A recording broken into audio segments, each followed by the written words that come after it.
السلام عليكم. كي دايرين لاباس؟ كي دوزتوا السهر تونس ومالي؟ كما قلت لكم في التوقعات ديالي ماشي غرور، الحمد لله ربي صاب الافكار ديالي. واش يمكن المنتخبات الكبار يطيحوا في فخ المفاجآت؟ وشكون الفريق اللي تيحمل جينات البطل؟ خلينا نغرقوا ونعوموا في التفاصيل. الانتخابات لا يكونوا بجوج ان شاء الله في دور الثمن، يكونوا ان شاء الله في دور الربع النهائي. كاين الكاميرون، كاين المغرب وتنزانيا. المغرب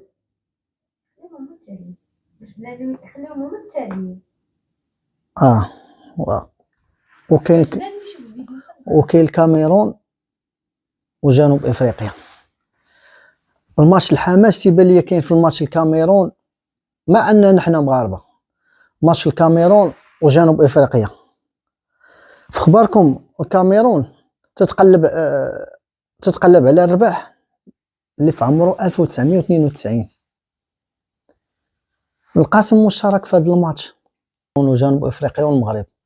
فراسكم ان حنا والكاميرون عقده ديالنا هي جنوب افريقيا.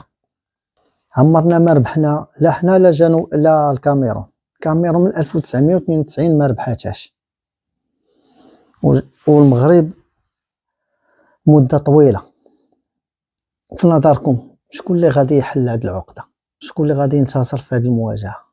جينا نشوفوا كفريقين تتبان الكاميرون احسن من جنوب افريقيا، ولكن في التاريخ تتبان جنوب افريقيا قوى من الكاميرون.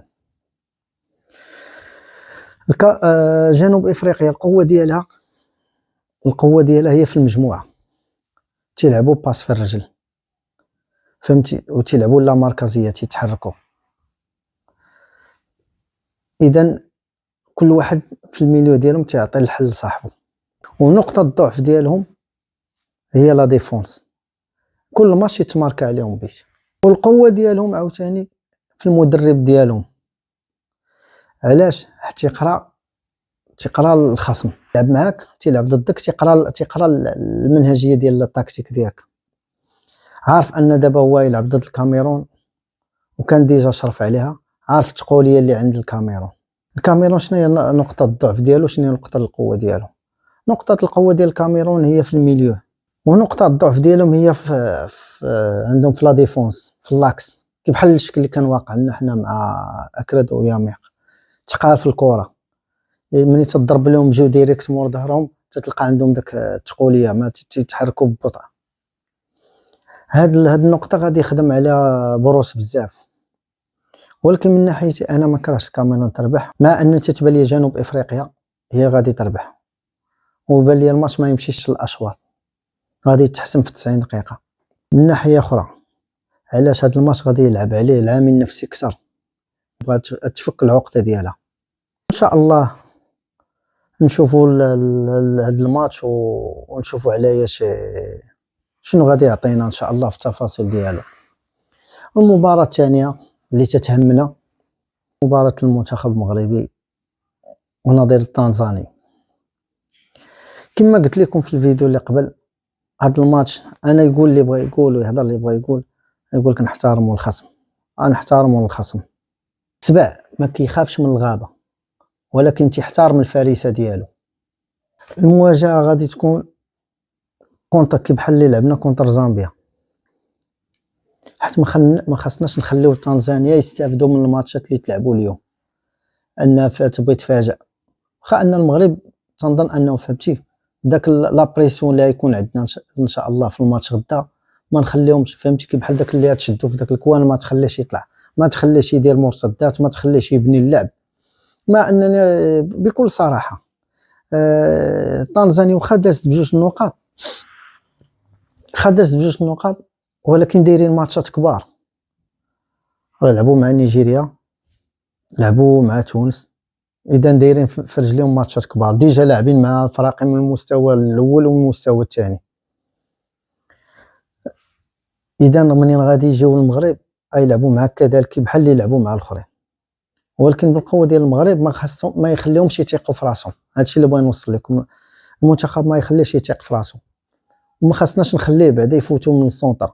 وتنتمنى من الركراكي ما يخليش داك بحال اللي تدوز داك 4 ساعات داك لابريس، داك الضغط اللي تنكونوا دايرين عليهم، داك البلوك فال تيكون ضاغط على الفرقه، ترجع للور وتسناهم عاوتاني في نص التيران، تخليهم يثيقوا في راسهم باش تتريكيبيري. انا تيبان لي هذاك الدور تيخلي باش الفرقه تتريكيبيري. ثاني حاجه الخطه راه باينه كما تيلعب الركراكي 4-1-4-1. هي كل اغلبيه غادي يسول واش يكون حكيمي. انا تنفضل ما يكونش حكيمي، يخليه يرتاح. هذا الماتش مازال كما قلتي فين يجي ريكيبيري فيه حكيمي، نوجدوه ان شاء الله الماتش الجنوب افريقيا ولا الكاميرون. نتمنى يكون في الجهه اليمنى يا شيبي يا مزراوي، بجوجهم تبارك الله تيديروا ماتشات مزيانين، بجوجهم خرجوا ماتشات 90 دقيقه خرجوهم في اعلى مستوى. واش يلعب الشيبي في اليمين ويلوح المزراوي في لاغوش؟ في اللاكس غيكون اكرد وماسينا. مليون تيغا غيكون اوناحي، غيكون العناوي، ابراهيم دياز. والاختلاف واش يبدا بسيباري ولا غادي يبدا بخنوس ولا بالصغير. في لاطاك راكم عارفين الكعبي. هذا ما كاين ان شاء الله اليوم، ونتمنوا غدا ان شاء الله نكملوا الحديث ديالنا. غابه عندها مالك واحد والكان عنده رابح واحد. نتلاقاو من بعد 90 دقيقه.